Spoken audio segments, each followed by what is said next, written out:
live in Maine. I grew up in Addison, Maine, which is down east here in Maine.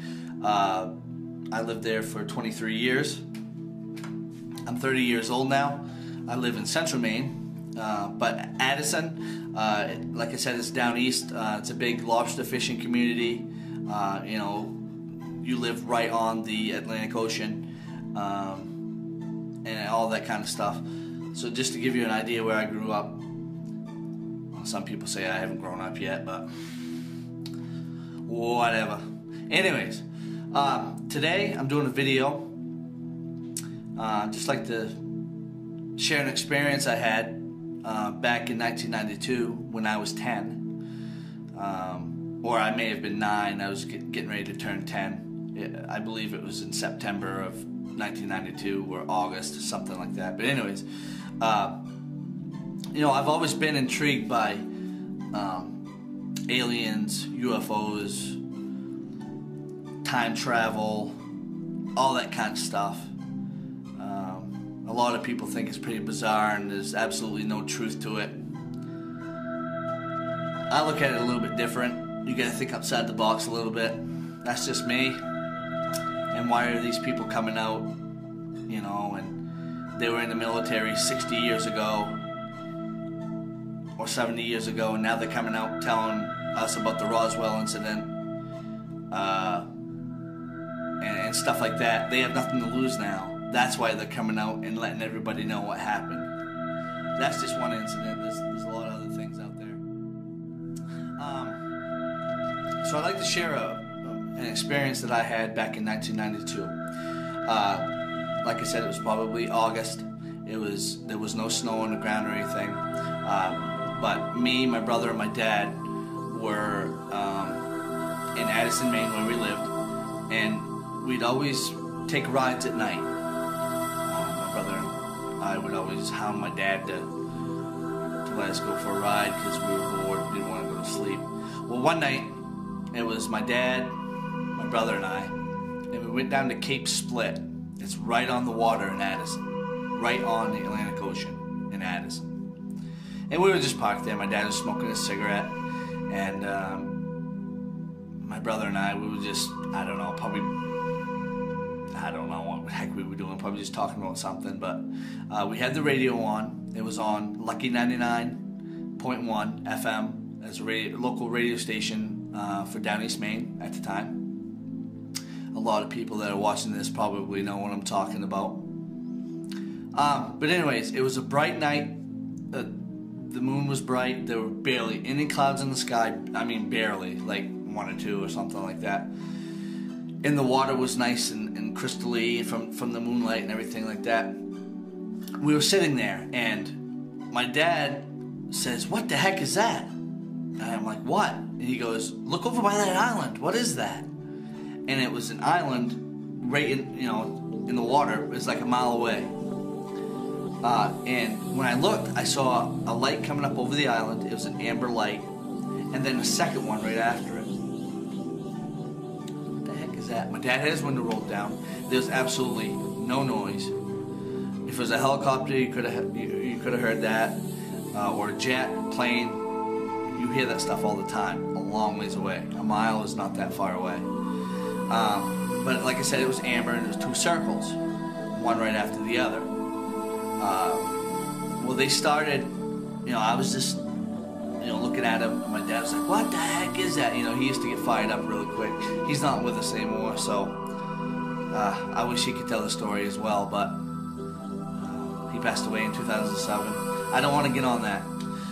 Anyways, my brother's still here though, so he can back up my claims.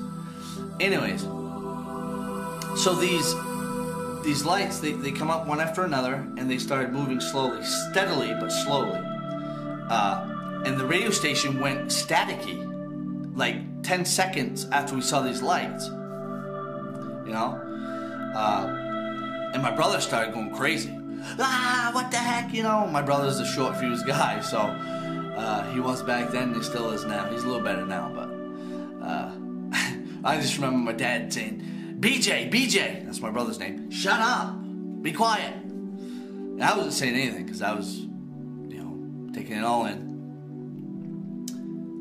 So these two lights started going up the river, right towards the town of Addison. So my dad got the idea of, hey, let's see if we can see him up by the bridge in Addison, which was about 6 miles away.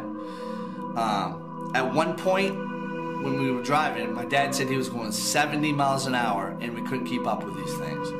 You could barely see him through the trees, but you could only see the lights. There was nothing else. I couldn't see a saucer. I couldn't make anything out. Just that little amber light. Well, we got to the Addison Bridge and we stopped. So if you're at the Addison Bridge and you stopped where we were, the river would be on your left, or left, whichever way you can see here.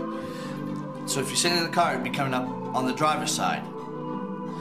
Well, maybe like a minute and a half after we stopped, at first we didn't see anything. My dad's like, oh, they must have left or something. Well, no, they didn't. We were looking, and bam, here they come. They were maybe going like 30 miles an hour. The lights were probably as big as a car. And there was absolutely no sound, like I said before. My dad had his window rolled down, and there was absolutely no sound whatsoever. And they were, at this point, they were probably a quarter of a mile from us. So at that point, I was just like, whoa, what is this, Cool. I wasn't saying anything. And my brother was still on edge. It's almost like he knew, like, it was not supposed to be right or something. I don't know. But when we were at the bridge and they started coming up towards us on the bridge, the radio didn't go staticky at that point. It wasn't staticky then. I don't know if my dad turned it off or what, but I don't remember hearing any static. So once we saw them coming up the river when we were on the bridge, it was more like 15 to 20 seconds, and we were watching them. There was two of them, like I said. All of a sudden, we heard this, like when a jet's getting ready to take off. We heard a, and then bam, they were gone. Absolutely gone. Nothing around. Both of them. And it didn't make any sound except for that noise I just made, something like that. But it wasn't like there was a light and then, like, completely off. We actually saw the two lights go up a little bit and then they vanished. It was amazing. I don't know if it's man-made or if it's an E.T. craft. I've told this story a few times to my friends. And they always shake their head. Oh, wow, that's cool. I don't know if they believe it. I believe it because I was there. My brother was there. He's still alive. He can tell you the same exact story. My dad's not around, so he can't back me up on this. But yeah, and I had an alien book at the time, a UFO book or something. I can't remember what it was. My dad wrote down the date in it, so we'd know when it happened.